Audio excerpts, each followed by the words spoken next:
Hello, my name is Martin Blythen and this is Getting Started with Excel 2013.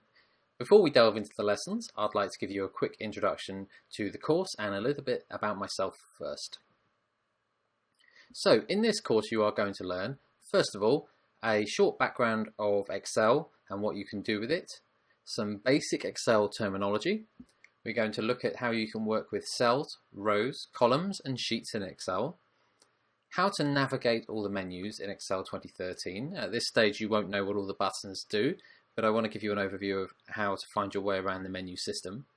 I'm going to give you an introduction to charts, so we're going to draw some basic bar and pie charts, and I'm going to give you an introduction to formulas. So we're going to cover how to perform a sum, an average and a count formula in Excel. I'm also going to teach you how to save your work in the correct format using the right type of Excel workbook. We're going to look at how to print and export your work, particularly to PDF.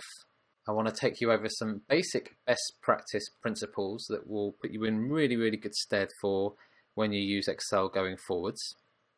And I'm also going to cover how to enter data in Excel, so that includes how to sort it and how to format the data that you're entering, so things like the colors of the cells and how to create numbers or dates and things like that.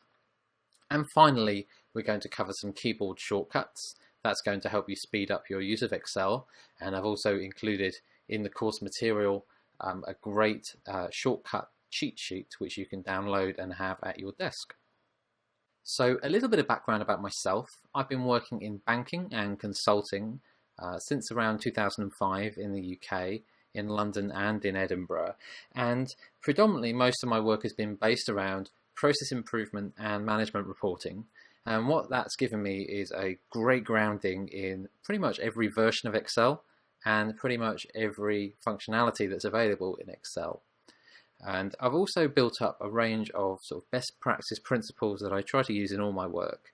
And you'll find throughout this course and my other courses that I try to pass on those best practices to you, because it's taken me years of experience to really hone my use of Excel to what it is today.